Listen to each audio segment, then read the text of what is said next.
Informative, educational, objective, inclusive, comprehensive. This is Progress Report. Updates and conversations from the Government Information Service.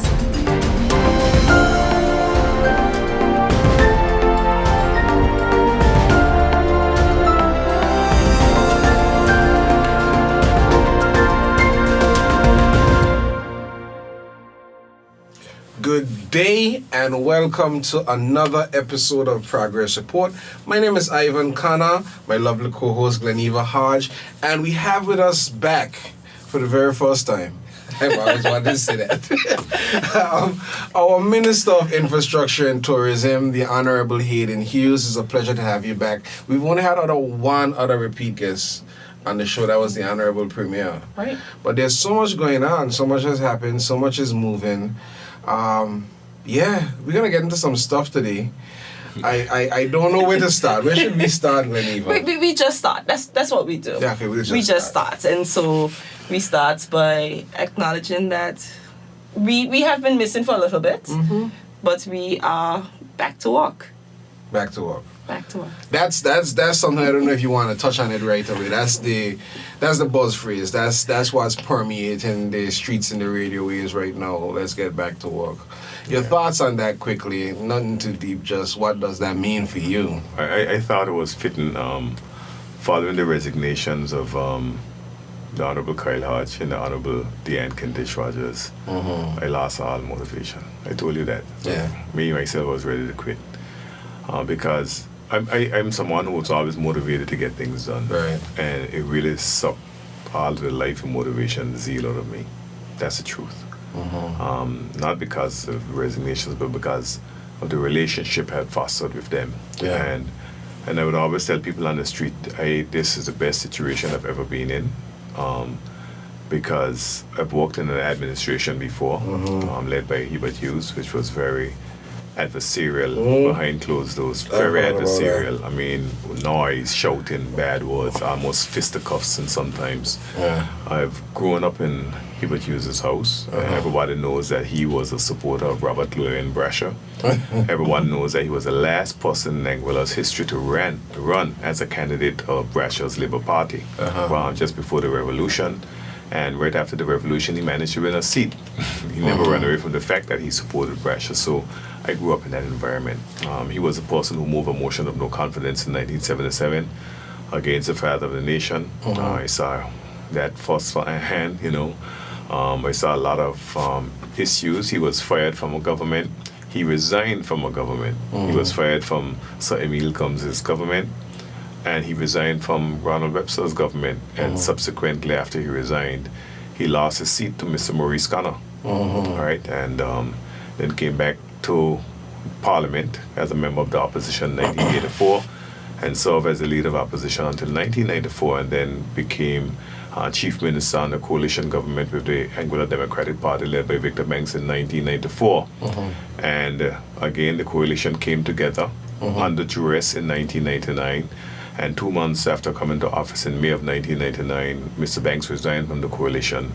And Mr. Beard was pressured to resign from the coalition, did not resign. But because a legal lack of quorum was called from outside of Parliament, Parliament did not sit. And Hubert Hughes resigned and called for fresh elections and lost elections in 2000, changed the trajectory of Anguilla. So I think that I've spent all of my life, and I always say that even though I may be 50 years old, I spent more than 50 years in politics because I've seen it and I've heard it all. You touched on a number of things here. Is there any truth to him going down to Cap Juke at one point in his boxers? That's a fact. In this is how serious he was. I always appreciate when Mr. Hughes is on because we always get a history lesson. So give us that one quickly. Following Hurricane Irma, 1995, and Cap Juke was going through rebuilding, and they had brought in a contractor, foreign contractor, because at that time we had these bonded contracts. You need to bring in a foreign contractor, so they wanted to bring in a number of foreign workers as well. to rebuild Capchaluca, and the local guys were being sidelined. And Daddy, he was sitting on the porch eating his breakfast of fruits one morning, all in the morning, and some of the workers came up and they started speaking to him about what was going on. He dropped his breakfast, came down, jumped in his car with his slippers and his boxer as the chief minister. Did he have on a shirt? No. That's what I want to get to. He did not have a shirt. That's what I want to get to. And he went down to Capchaluca, and the rest is history. So I've seen him in action as his son, and I'm seeing him in action as the chief minister of Anguilla when I was part of his administration as parliamentary secretary. So I know the measure of the man. And so when I hear people talking about him, I sometimes get impression, and they talk about him in one term and me in another term. I get impression that they know him better than I do. They don't know him better than me. Up until 8 days before he died, we would speak every day.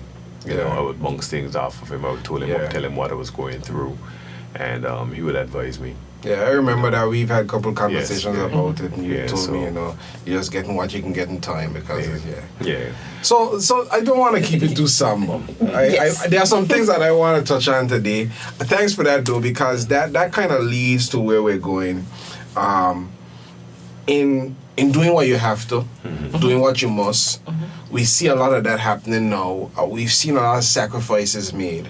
We've seen a lot of commitments made. We've seen Anguilla taking on a trajectory that I don't think, and I'm not touting the administration's hand or any that has passed, but what we're seeing now is what a lot of people have been expecting for years, especially in our national assets, new roads, new port facilities, and these type of things.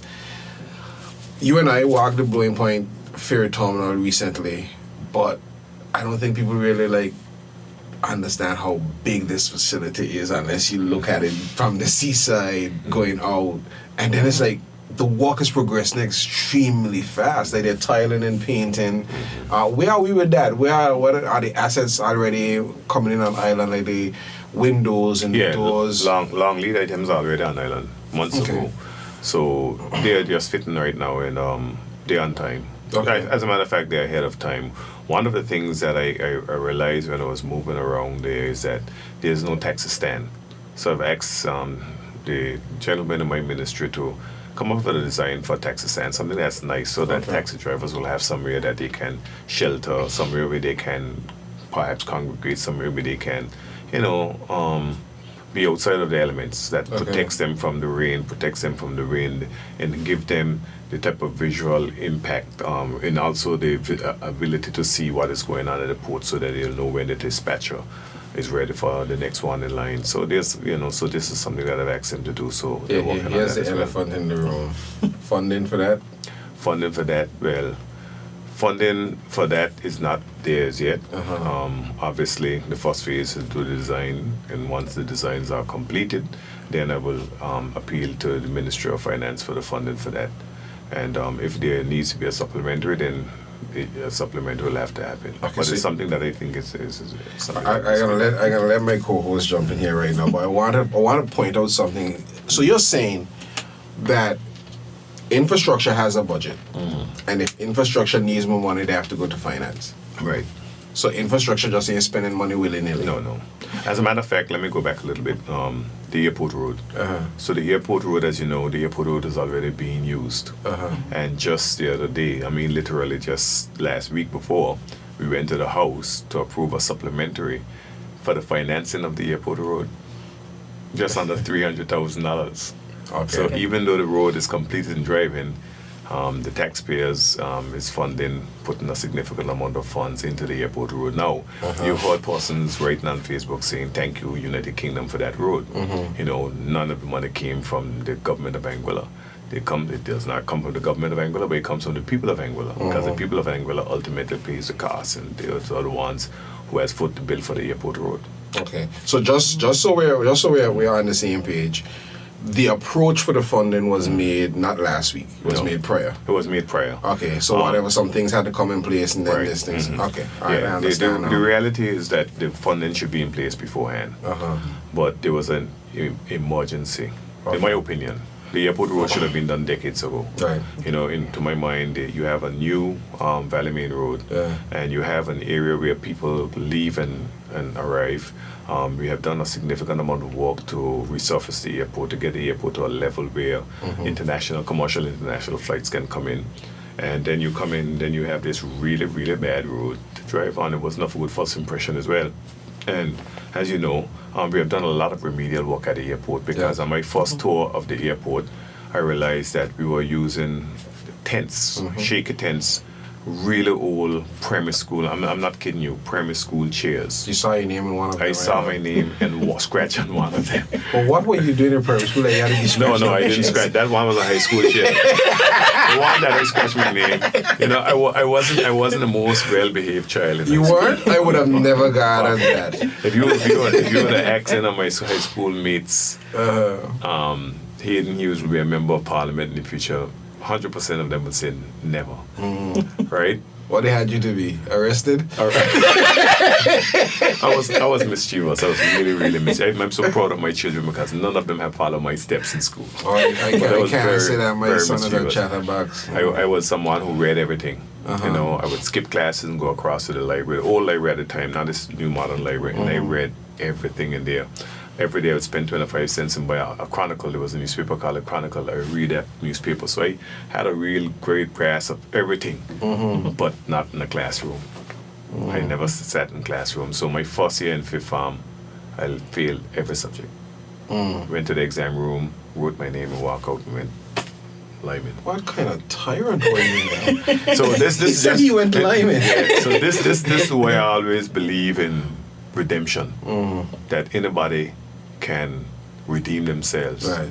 Because during that summer I worked at Capture Lucan Construction, and it was so hard. I was a laborer. I had to do everything for the masons and so forth. I was like, I can't do this all my life. So I wanted to go back to school for the next chance, and went back to school. Back then it was different. It was very different because I went to school before the comprehensive system, and it was very different. I repeat third farm. You know, you don't repeat farms nowadays. Yeah, my teachers thought I was too immature to move up. I went to high school when I was 10 years old, right? So kept me back in third farm. So now you're gonna keep me back in fifth farm. But the principal at the time, no, my geography teacher at the time, my previous, who was my geography teacher the year before, said there was no space. So I said, no problem. Went got my newspaper as usual, threw it on the floor and say, yeah, now there's space.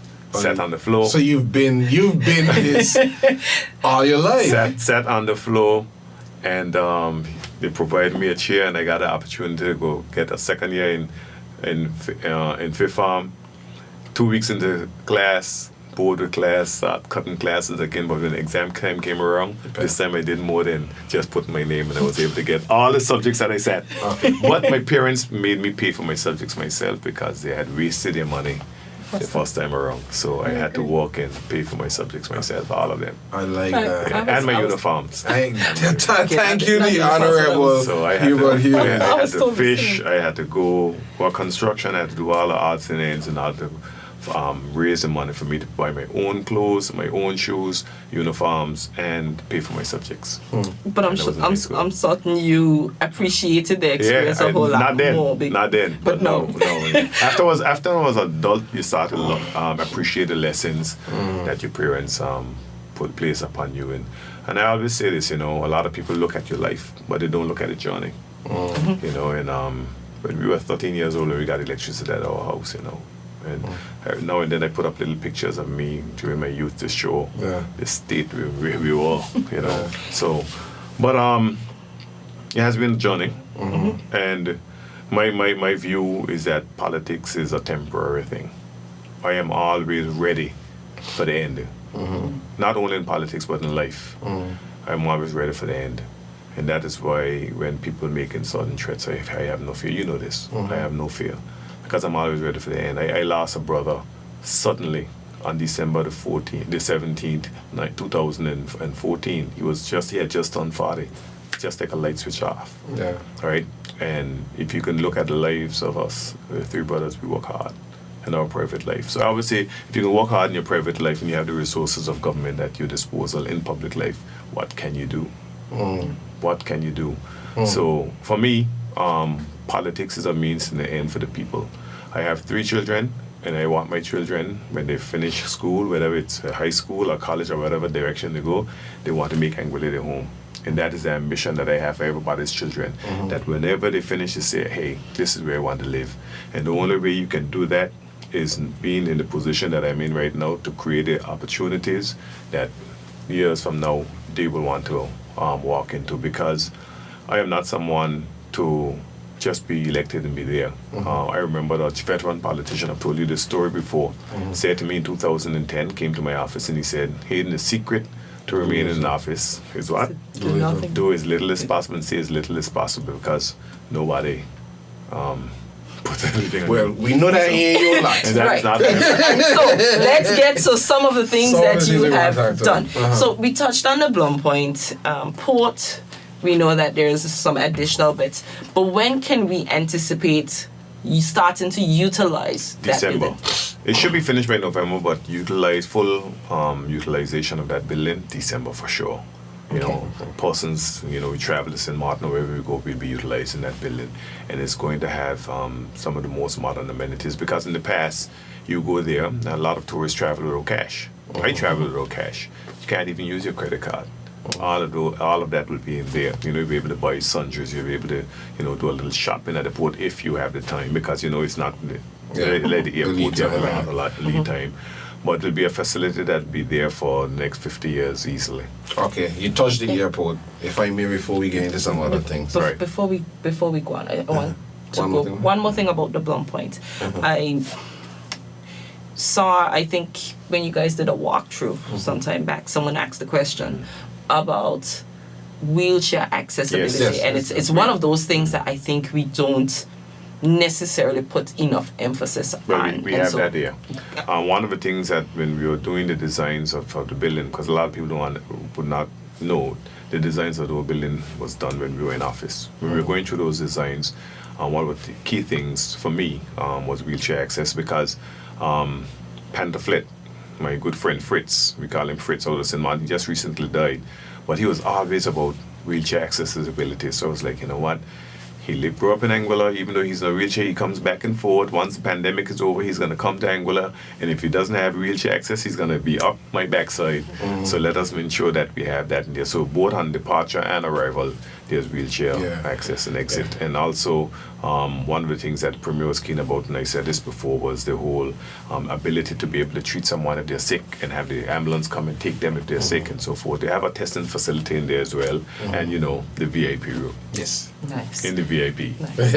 and so while we're on, and I'm going to let you switch, but while we're on wheelchair accessibility, is this something that, I guess, through your ministry, the Ministry of Infrastructure, that you're looking at making it a policy, if it isn't already, that any new builds for public spaces, so whether it is a private business or a government building, but once it's public facing, Right. that it must have accessibility. That is being done through the policy development in the Ministry of Home Affairs. Okay. The Ministry of Home Affairs. But for public buildings, for sure, all public buildings will have wheelchair access. As a matter of fact, right now, we're going to embark on further refurbishing of the Clayton J. Lloyd International Terminal. So that terminal, even though it's old, even though it's outdated, even though we know it has the issues, and even though we know that we're going to be building a new terminal maybe in the starting in the first quarter of 2023. Right now, we got... Sounds like an exclusive. I didn't hear that before. Yeah, well, yeah. You know. We're going to embark on the building of a new terminal, 100%. It's going to happen, and... But the old terminal, there's going to be a lot of remedial work. You'll see a lot of activity going on there over the next few months into probably into next year. That's how much work we'll be doing on the old terminal, because the new terminal is going to take a couple of years to complete. Right, So but we we still have to our use numbers going up. We still have to use it. Yeah, Like. right. So now that we're touching this current terminal and those access issues, just quickly, how are we doing with our tourism numbers? I'll tell you the truth. I don't look at the numbers. the numbers. I don't look at the numbers. I look at opportunities. I look at the revenue. Because old general manager of mine many years ago said, you don't take numbers at the bank, you take cash. He has a point. So yes, it's important to know that your tourism numbers are growing. But what is important is because tourism is an economic tool. It's an economic tool. The reason why we embark on tourism for Anguilla is to create economic opportunities for Anguilla. So whenever we have a financial outtake, whenever I speak to the hoteliers, whenever I speak to the restaurant owners and so forth, I always ask the question, what is the numbers looking like as it relates to money? And I can tell you, the hoteliers over this last year, they did extremely well. Some of the hotels had a record-breaking service charge. A record-breaking service charge comes from cash. Doesn't necessarily come from numbers of persons. Right? I know a number of properties had the highest room rates ever. Yeah, and not only that, the restaurants, you can speak to Loyal Lodge. That's Sharky's. You can't get in. They tried to get in, they couldn't get in. So let's not talk about it, because I don't get in. No, let's talk about that. Right. Let's talk about that. Right. Like, this was mind-blowing for me. And it speaks to our tourism product in Angola and where we are at. You realize the people on TripAdvisor, like when he started, there was like, no, you gotta understand, to get to the restroom, you pass through his living room. That's what people are saying. Yeah. And they say, like, I absolutely love, I feel like I'm family. Yeah. Like, I remember there was an ad, not because I did it, like, well, I can't. Let me not go there because then it seemed, that's because I did it. Because it spoke to being family when you made your first trip to Angola. Yeah. You come unknown, you leave as a friend when you come back, your family. And that's where we're at. But I'm seeing a lot of expansion, a lot of opportunity, like you're saying, in the tourism sector right now. We just had the Mill House open. Yes, we just had the Mill House, Kendisha Hall and Tyreek Hall print. It's this drive for entrepreneurial activity and the like. Let me ask you a question now, because I know a couple young men who want to purchase vehicles and get into the transfer thing as well. I don't know where that falls with the Taxi Association, but I see a lot of that stuff happening and wanting to happen, especially in the next season, because our guest profile has changed. Yes, has changed. Our guest profile has changed. The typical taxi of the whole is becoming obsolete. Just as in the United States, taxis have become almost obsolete. I believe in a few years, Lyft and Uber is going to totally decimate the taxi industry as we know it in the United States. In Anguilla, the profile have changed. So it goes back when I was saying about numbers and revenue, right? So you see the restaurants doing extremely well. When I speak to the restaurateurs, doing extremely well. But not only that, the hoteliers are doing well. And one of the things that I look for when the financial outtake comes out is looking at the levy, that what we used to call the interim civilization levy, because people's salaries have not escalated. We can't say that people's salary has escalated. Public servants have not seen a salary increase since 2008. Yet. It's 14. I'm saying I'm trying to plug something. Yet. Since 18. Because everybody is asking for salary increases. An exclusive. So we have not seen any increase per se in people's salaries, but we have seen a significant increase in the amount of the levy coming into the treasury, which means therefore that there are more people employed. Okay. All right, so more people are employed. Some may be on short-term employment contracts, but for the most part, more people are employed. So that is important. And one of the things that I set out for as a goal is to have the hospitality season open year-round. So you won't have any closures.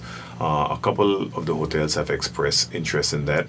Anybody staying open this year? I think I was hearing something. Aurora, for the most part, is going to be remaining open, but I want all of them to remain open. That won't happen this year, but I even though it's not going to happen this year, the downtime in terms of the closure time has changed. Yeah. So it's not going to be 2 months. I think it's going to be, in some instances, a month, in some instances 3 weeks. So we get into the goal. Yeah, I've heard that, and I don't want to misquote. I don't want to call no names. Yeah, no, I mean, but I heard some opening like first week in October. Yes. Some just closing literally for 3 weeks in September. But I know some October bonds who would be very happy to hear this because don't bring Anova into this. Every time I hear October, it's not Anova because I have my daughter who's just right after. But it's always difficult when you want to celebrate outside. I am on October too. Yes. Oh, Father heaven. All October. Yes. My daughter, she's born on the 5th of September. So by the time her birthday comes, everything is closed, and she's had more bad weather on her birthday than anything else. She had a hurricane. Oh my, she had. Yeah, we're not calling that. We are definitely not calling that. We always joke about that. But there's a lot of great things on the horizon, and I am very happy that the Honorable Deanne Kentish Rogers is back. A little change in her portfolio, in that she's now Minister of Innovation, and based on her ideas, we can see a lot of that coming forward. I definitely know, because we've had some conversations. But But that also leads me to, we now have the Honorable Quintia Gomes Marie. She's moved away, and I know she was your right hand. How are you coping without your right hand? I'll tell you this. I can see the tears. I'll tell you this. I love tourism. I love, because of the relationships that I built when I worked in the tourism sector. Those relationships both served me well when I was Parliamentary Secretary of Tourism, and now come back as Minister of Tourism. I was able to expand those relationships during the time that I was Parliamentary Secretary of Tourism. That is why when we lost office in 2015, I passed everything on to Cardigan Connor, who was the Parliamentary Secretary. I said, hey, you can run with these, but I couldn't give him the relationships, but could have given him the contacts and the initiatives that we were working on, which I did. It's unfortunate that he did not follow up on them, because for me, it doesn't really matter who's in office. As long as Anguilla moving forward. I'll say something here, and I use this phrase a lot. I don't know if I coined it, I just developed in a conversation. But people who know me would tell you that I believe relationship is the currency of business. Yeah, relationships. And in those relationships, as you can see, we just did a wedding that had 600 million unique hits. That was the Shawnee O'Neill wedding and Pastor Keanu O'Neill. Yeah. That wedding couldn't happen in Anguilla without relationships. So you understand? So in the amount of celebrities that were here for that wedding, covered by People Magazine, Essence, and everybody was Listen, there. you follow the hashtags on Instagram, and you can see them. You know who was here, all the posts and everything you had. 600 million unique hits. And there's other things happening. And this is all because of relationships. Evelyn, friend of mine, right? Oh Lord, Tracy Monin. I've known Tracy Monin for 27 years. She was the wife of Alonzo Monin. 27 years. I was the first person to take them off the property and say, hey, let me show you what Anguilla looks like. And this is a decade ago, So you constantly remind people that you've been a rebel. No, I mean, these are relationships that has been fostered over a long period of time. When I worked in the industry, and then when I became Parliamentary Secretary, they became even more important to be able to bring things to Anguilla. And then now again, to use those relationships. So I love tourism, but I wanted to throw tourism in her lap, because she's a hard worker, and I like people who work hard, right? Yeah. And you've had your chance. I told her, she should have catch it. When the ball is and you're playing cricket, and you go to catch the ball, and then it falls through, you drop the catch. Yeah. She dropped the ball, so she didn't clutch her hand fast enough. I said, give it that back. Give it back. But she has she's now the Minister of Sustainability. In the environment, and she was doing a lot of work before with that as Parliament. We have to get her back and talk about it, right? Yes. And I'm going to tell you, we called her the bridge. Yeah, she's the bridge. We are very excited about where we're going to be going. No, I am excited, because before this taping, I was leaving the Ministry of Finance. She had me a stack of people. Say, I forgot to tell you, I got X amount. Like, there's a grant that's done coming over. Like, there's things ready to move. Like, she just trained on me. I'm like, what are you going to do with all these papers? I don't want to speak to Mrs. Kentish Rogers' portfolio, but one of the things that she is keen on in terms of something tangible that you could really feel is the development of a new cultural center. And I am excited about that too, because my brother Brian, he was the one who did pro bono the plastering of the cultural center just a couple of months before he died. So it's like, the whole cultural center will be demolished and what have you. But she has a vision for really bringing forward a number of these projects, and I'm excited about that stuff, because I've been privy to those conversations. We have a preliminary stuff right now. So now, hopefully we'll be able to come up with some real designs that we can take to the public and have people weigh in and see how we can reconfigure it and move forward. So I think at some point you got to get on to talk about. No, that's coming. Yes, This is that's- progress report. Come on, it's updates and conversations from the Government Information Service. But you know, it's important. I saw you had Fumiki on, and that was a very important topic. And Yes. it's a topic that will serve us well even now. Yes, I always talk about mental health, right? And people say, "Oh, what are you doing? Admitting you're crazy?" Because like every September came around after Hurricane Irma, and I would start to get anxiety, right? So and start looking at Elvin weather updates all the time, Yes. and worried about things. And now September's coming around. Now everybody's thinking about hurricane shutters and all sort of things. So every one of us have certain challenges mentally, right? Every one of us, and but whenever we admit it, people try to say, "Oh, you're crazy," and what have you, and what have you. You go on to speak to someone, people, make it look as if something is wrong. But I don't care who you are. You have something that bothers you, and then when you're in politics in a small island, where everybody can reach you and touch you, and then with social media, Facebook, and so forth. The type of vitriol and so you have to find ways to filter it out, and that I don't listen to radio. Yeah. I don't listen to radio talk shows at all. Even though I had a radio talk show, I still didn't listen to radio talk shows back then. So you imagine now. You've said that for a while. I've told you, I've always said that, because there's so much misinformation and so much hatred and vitriol that is said in those radio talk shows. And people may say, "Oh, but who's talking when he's in the house?" When in the house, I may talk about the issues, but I might crack a little joke, I mean, the honorable leader of the opposition the other day took my joke as a joke about, going and taking off your hair and what have you. Took it as a joke. And the next day, it comes back as a political issue, So those are the type of things that, I'm not going to knock her off because she got to use whatever tool she has. So, Mr. Hughes, we don't touch a black woman's hair. Well, now you know. I love black women. So wait, something I want to get to, and I think But if she anybody is offended by that, I am deeply, I don't know where the camera is, I'm deeply sorry. It wasn't made with any malice or any disrespect at all. Okay. Appreciate that. Yes. So we talking about social media, we talking about radio, we talking about all these things. I got in a little bit of hot water, pun intended. Oh boy, Ivan. And then even though I want me to go here Because for obvious Ivan, you reasons, want me to get into hot water. I know you're not gonna get into hot water. Disclaimer: there's something that I have to touch. Listen, I need to ask, in all honesty, what's going on with water? So water has been a consistent issue for decades. She watches. She For just looks so decades, bad. all right? As you know, prior to 1994, we had sandpipes throughout the island. Sandpipes? Sandpipes yes. throughout the island. Water was virtually free to the people of Angola. They were mostly done through asbestos pipes. We were drinking water through asbestos pipes. Is that what made it taste so good?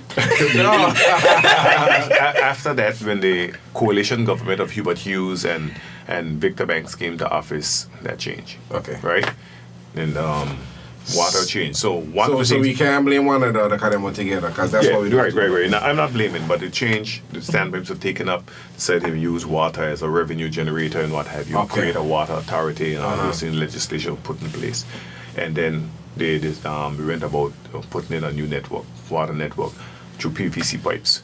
But one of the things that was done when the PVC pipes were laying is that they laid the pipes in the back was just No stuff sand. on it, right? No proper bedding. So you had a number She of called it bedding. Yeah, I bedding. mean, you know exactly what it's called. I say sand, and both of you say bedding. You see, I'm the novice here. So bedding, a lot bedding. of pinholes was done through the island, right? And So let me stop right here, because I was with the former CEO of Water and the Walkman one time, and he showed me. I still have the pictures. I'm going to post them one of these days. Those pinholes that he talked about, and he explained that to me. He said they didn't put any sand down when they laid the pipe. So when the pipe shakes with the pressure of the water on the ground, it's laying on the rock, and it just gives those little slits. yes, And that causes water. leakage. So as you get more pressure, the pipes explode. No, hold on. So Time. Let me slow this down, because I really want to understand this. So you're trying to tell me, like, the more pressure you put in the pipes, when you have those cracks in those little... the water is gravity fed in Anguilla, right? So it's gravity fed. But the more pressure you put on it, right? The more pressure you put on the pipes, the more explosions you're gonna have, more leaks you're gonna have, So major leaks. How, if it's gravity fed, how do you get the pressure? Because the tanks So it depends on the level that you're full in. Yes. Yeah. So you're saying it's probably in the best interest of water. I'm using At this point, not to have full pressure, because if you have full pressure, you're gonna have more leaks, you're gonna have more downtime. Because what happens is that if the pipes explode and leaking, you have to stop the water there to fix the pipes. And then by the time you fix that pipe, that area, and you let the pressure go again, they crack up there, that leak too. So you have a situation right now. I blame. Is it better than whoever saying pressure bust pipe? So prior to that, you this have a wasn't situation, happening. especially on the western end of the island right now, where you see the guys from the water authority, the workmen, day and night, with a little listening device, checking leaks and so That's on. my Because cousin. there's so many leaks on the western end of the island, especially right now. And that's so because of the production- pressure? Because of Yes. pressure and because of the network. The Whenever network. I used to have Okay. Wait. Let me So wait. I wanted Mr. Hughes to continue because I didn't want to cut him off, but I also want to issue this disclaimer because Ivan hinted and alluded that I was answering and when I said bedding, and I think it's important to just be upfront. I am the vice chair on the Water Corporation. Ooh. And so I am privy to a lot of this. However, for today's purposes, I will allow the minister to speak, and if there's anything that I can input, because I'm not here in that capacity. Exactly. But I do think it's important that I put that out there, that is a position that I hold, and so I am privy to this information, but that is not the capacity in which I am here. Ivan, if you would like to have the Yes. Water Corporation on, then I can wear both hats simultaneously. We will do that because I think it's important for you to bring the water authority on, because one of the things that was handed to me by the outgoing CEO, Mr. Ali Anthony, when we first came to office, is a report on water, and it was dismal. We've heard previously about 24/7 water. That was a good thing to say. It was a good ambition to have. And I support the former minister in that ambition to have 24/7 water. We need to have 24/7 water. But until we can address the issues of the network, which have a significant investment of over $50 million in terms of addressing the network, then we will not realize the goal of having 24/7 water. Wait. Not to cut you off again. I have to get Actually, I wanna input on this one. Okay. To have 24/7 water, and we were speaking, and it gets a little bit heavy because we're speaking about pressure and all of this. That's what I wanted to get back to. What happens is that when you have 24/7 water, it's the constant pressure on infrastructure that cannot support it. Yes, cannot And so support it. what ended up happening was the constant pressure further weakened the infrastructure that was in place. But that's why I want to ask, because we know that King got no bedding under all these pipes.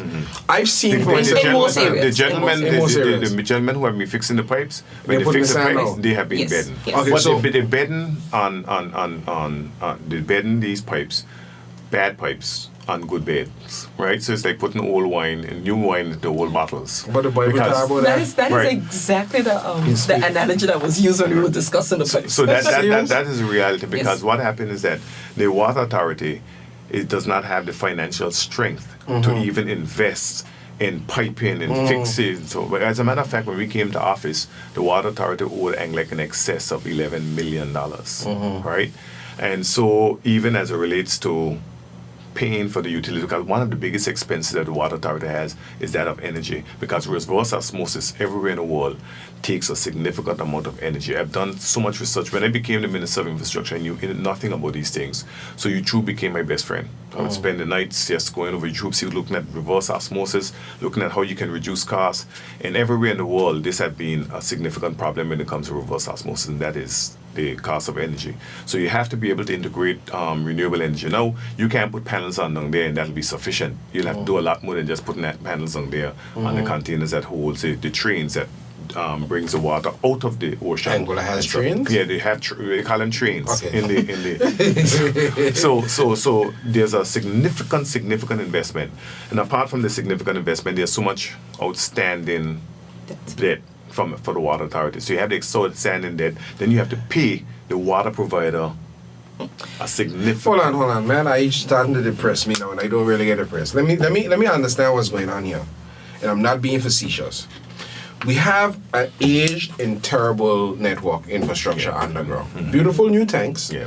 Wonderful new plant. The tanks is not the problem, the infrastructure. The I network is the understand problem. again there.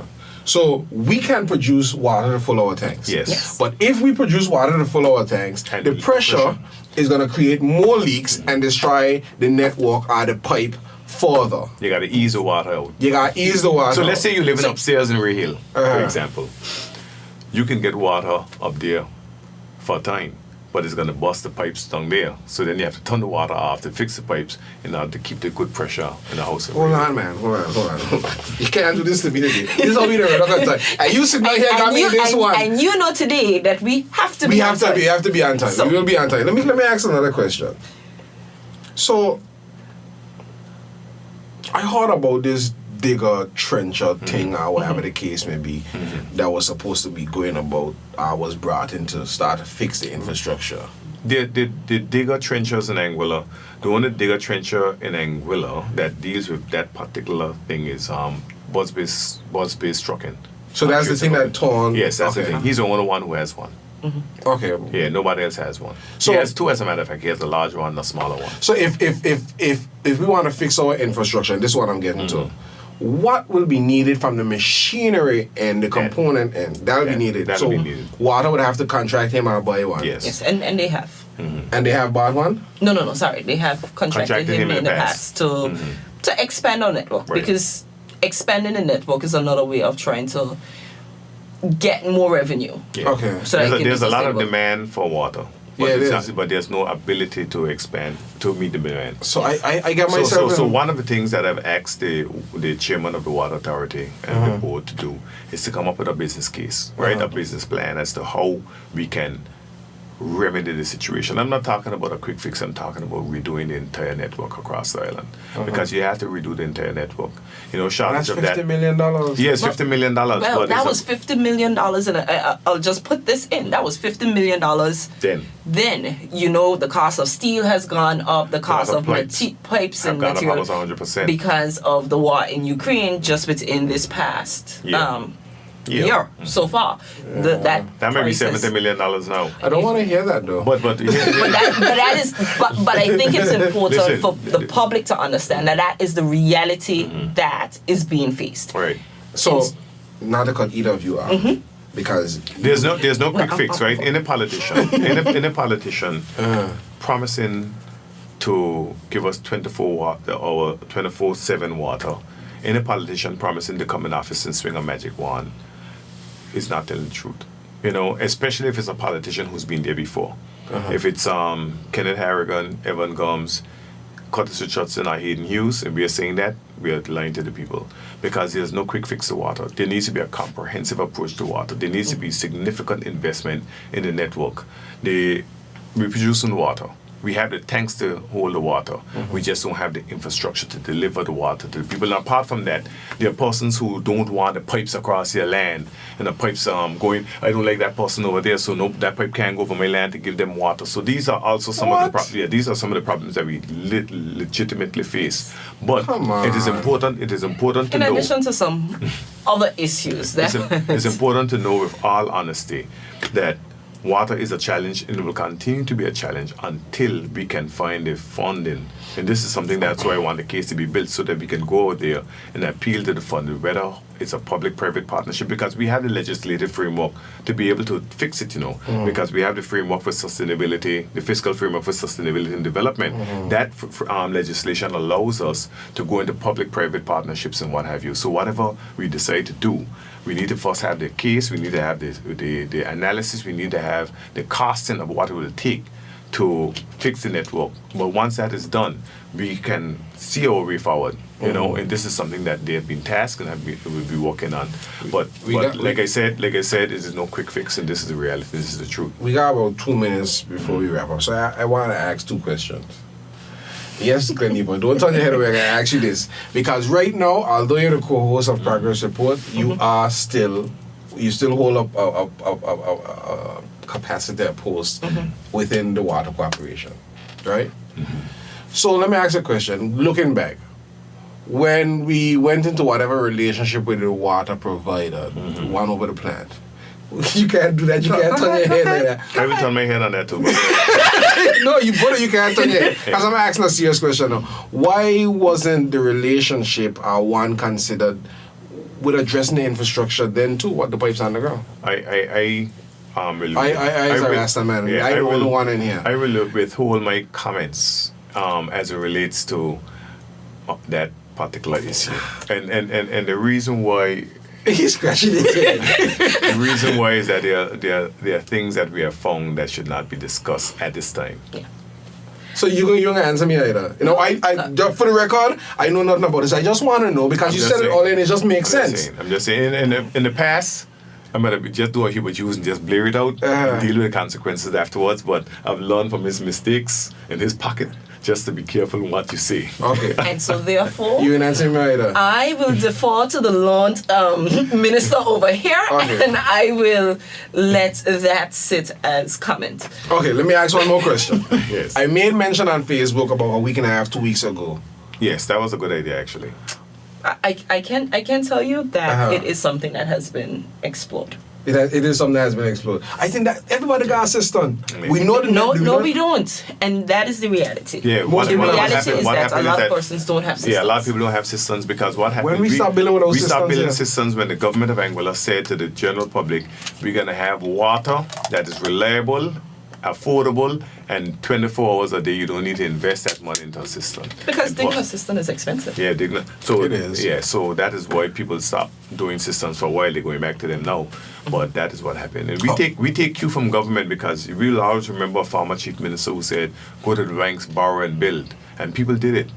And then the banks were left holding the bag with a significant amount of non-performing loans that brought us here. Hey, now, so what I'm saying is this, right? I am drinking my water. And what I'm saying is that when these things are said, they have ongoing consequences. It was Christina Scott in 2016 when she said that this banking resolution and the costs affixed to it will impact a generation. Because when the government of Angola wanted to borrow money to deal with debt and to deal with the promissory note for Social Security, they had to come up with something that can show the lending institutions we can repay that debt. And that is where GST came about. So once we were committed to GST, then there's no getting away from GST today. And that's for another conversation because it's important to know that a country has obligations. And it didn't matter who was in office, you know? It didn't matter who will come in office, at least until 24/6. That's going to remain. That's when because the debt. That's when that's when everything is paid for. 24/6. 24/6. You'll be still around. Of course. Yeah, but 24/1 for the the. promissory note for Social Security and 24/6 for the rest of the debt. Okay. And that is provided that we don't expand our debt even further, which we haven't really been doing. I don't see how that gonna happen.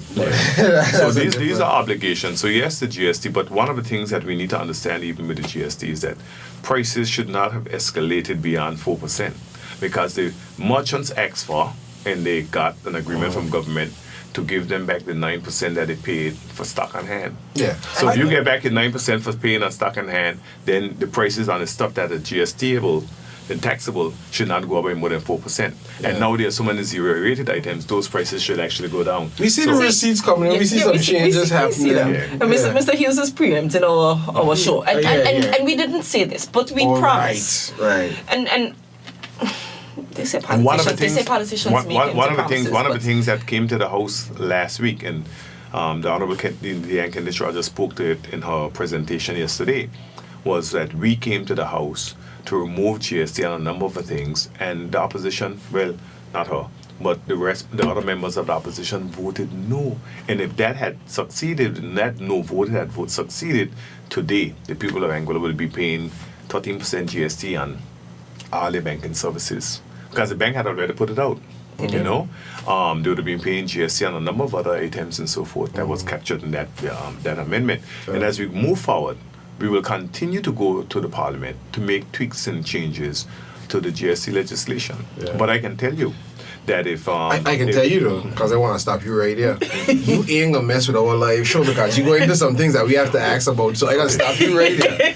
Yes, and that was kind of where I was going. I'm not a champion on GST. I'm not an expert. But what I did do is take the time out to learn as much as possible about it as possible. And that is important for all of us, that we learn. You know, we don't listen to the stuff that is being said on certain news media outlets, but we just take the time out to understand it, learn it. We take the time out to understand it, learn it, then we can really ask the questions, we can press for change, real meaningful change.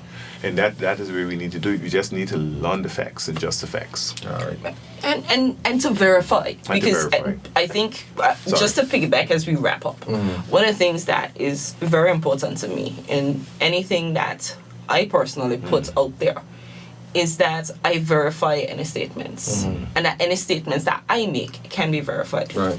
And so I think for persons, just in general, no matter who is telling you, no matter where you're getting it from, to be able to verify that that information is factual. I want to say this before we close, and I've said this before, and I've been called a liar, right? I've been called a liar in particular by the owner of the store in the quarter. In 2020, the Pharma Administration granted concessions for a number of items for during the COVID time for the grocers and the retailers to import, including pharmacies and the like. And when we came to office, we extended that, but we also had a study done to see if they had stuck to the promise of 40% markup. In some instances, items were marked up 400%. I've said that in Parliament. I've said that consistently. I've been told that I'm a liar because I have not produced the document in public to name and shame, right? And I don't believe I need to name and shame because a lot of people in Angola knew that those prices went up significantly because people was posting the prices and stuff on social media, so they know who they were. And we know who they were. We don't need to name and shame, but we can't prosecute either because we did not have the legislative framework in order to prosecute persons who had done that sort of gouging. And that is where the consumer protection legislation is going to come. Yeah. So now that the Honorable Premier, he has taken over that to champion that and to move forward with that. Yeah. So the consumer protection legislation and price control is gonna come into being. Yeah, I have some updates on that. Yeah. So that's going to happen. And that is something that is important. So this is important so that when we look at the prices now and we see that persons are being charging the 9% that they paid before that they're getting back plus 13%. We know that we have the ability to go after. So Mr. Hughes is preempting our whole show. We ain't going there. This has been another great episode of Progress Report. We're gonna cut this one right here because we've continued talking. We're getting to some things that we don't. We get the infrastructure. We get the. But this has been another episode of Progress Report, a really great one. Thank you for your time, Mr. Hughes. My co-host, Gleniva, thank you for towing that line between your role at Water and our co-host here. I actually have very, very serious questions because here's the thing. We can say all we want about water from the Water Corporation and attracting GST, but if the people can't get the water, then it doesn't benefit them nothing. And that's a big problem for me. So I'm going to say this. For the farmers, allow them to bring in some of those big black tanks, let them buy water from the Water Corporation cheaper. Let's do something because food security is so we touch on these things. You're not going to say anything else. I have in the last piece here, I still want to see some movement on those things with water. You guys didn't want to tell me why the infrastructure wasn't fixed with the plant being done and this investment. I just want to know why we're here. So Ivan put that on the schedule. Okay, we'll put that on the schedule. We have to talk about that. And maybe you should get the last 4 ministers of infrastructure here in the studio together. Honorable Kenneth Harrigan, the Honorable Curtis Richardson, the Honorable Evan Gums, and I to discuss water. Oh, you're going to need a bigger space. We might need some padding and some gloves. But I don't think it'll come to that. But we have to have an honest conversation. I think one of the things that the public is looking for is, and I get a lot, thanks again for the feedback, the constructive criticism about the show. Everybody that I'm hearing from have told us how we can improve. We're going to be making those improvements with our producer, Mr. Carvel Levrock Fleming. That's the producer of the show. We're gonna action and champion some things, but everybody is saying that they like the conversation feel, they like the content that we're covering, things that they didn't know. And you want an educated public. Right. An educated public is gonna bring about the best results for everyone. Absolutely. So on that note, we're gonna schedule something. Yes. And I ain't gonna say anything else. Okay, good. And so that has been another episode of Progress Report. Thank you for joining us. Thank you for listening. Thank you.